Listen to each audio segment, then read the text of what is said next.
Okay, now let's get cooking. Now what we're going to do now is go into each one of the modes or media: steam, moist heat, hot air, dry heat, and of course combi, a combination of moist and dry heat.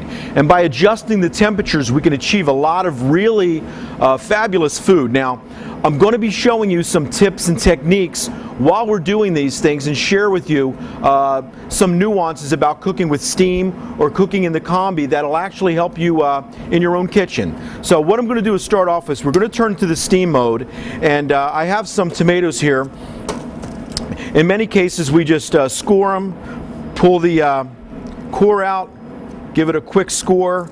The onions I've already kind of cut the ends off, and what we're going to do too is actually do some prep work that would normally do. I'm going to load a lot of things into the steamer right now.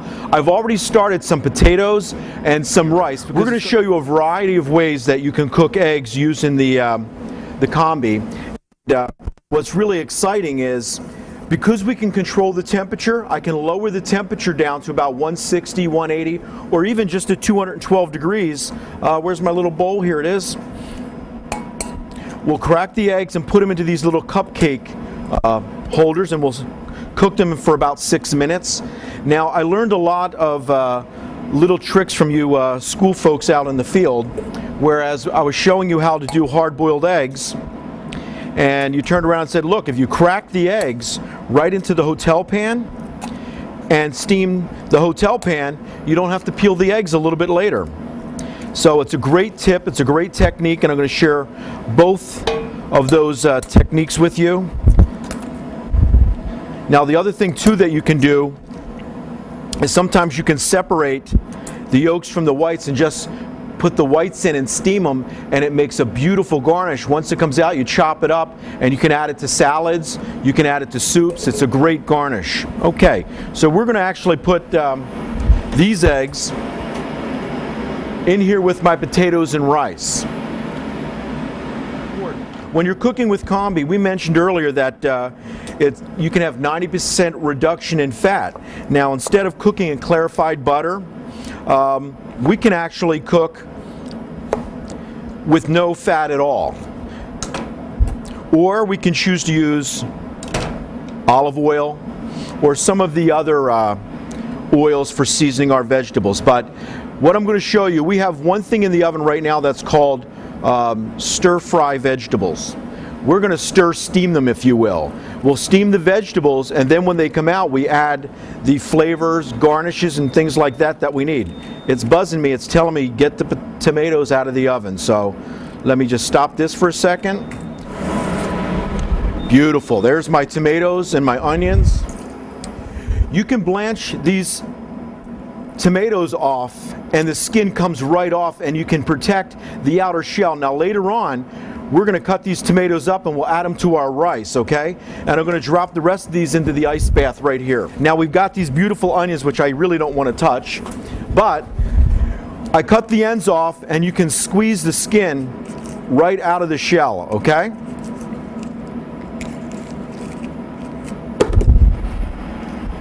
And you can really do about a 50-pound bag in probably about 5-6 minutes. One of the things that we did in the BCX steamer is that we cooked some shrimp alongside of some apples and some salmon. Now, I could add a little bit of cinnamon sugar to my apples, but the beautiful thing about the reason I did this is really to show you that there's no flavor transfer when you're steaming, okay? Now, we're going to get the other vegetables out in just a moment, but one of the things that I wanted to show you is, whether it's zucchini or yellow squash, I kind of cut the pulp out because when I steam it, it doesn't taste as good. So that's a personal habit for me. I like it. I don't think it's as bitter. And then we just cut these up, and we'll put it with the zucchini.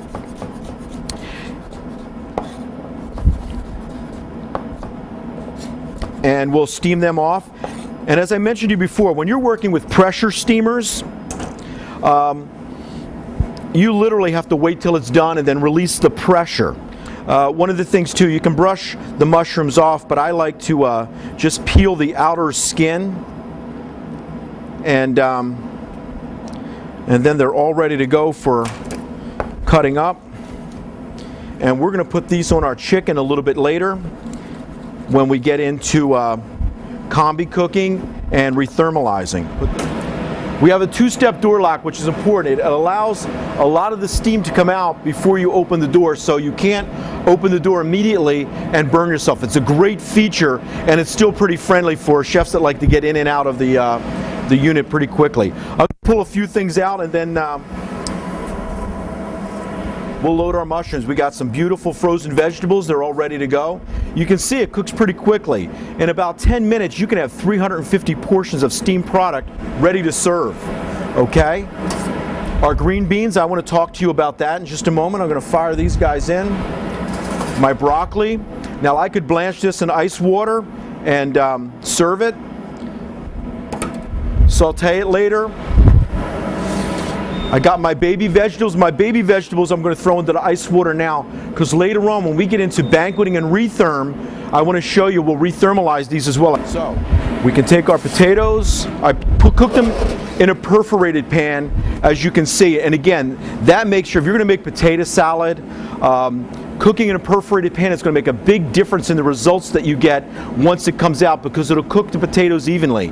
Every now and then I see a few of you cooking in a solid 4-inch deep pan, and when you do that, you're not getting the potatoes evenly cooked on the bottom, and you get into your potato salad and some will be thoroughly cooked, some will be still a little bit raw.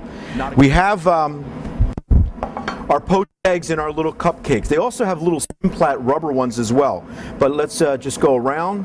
I pre-sprayed this, of course, with a little bit of Pam spray. You can brush it with oil, you can brush it with butter. I'm going to kind of cut one open here. Can you see that? Perfectly cooked, 4 6-minute egg, whatever you want. You can cook them right in the containers. Okay. Now, for egg salad, all right? Again, we can actually pull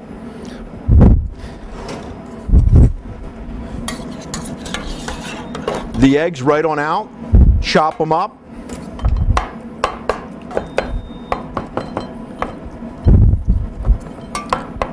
Oh.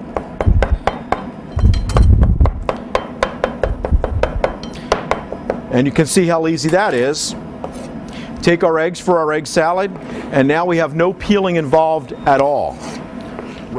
Now, we're going to talk about stir steam. We've got some nice rice here, and we've got our steamed stir-fry vegetables.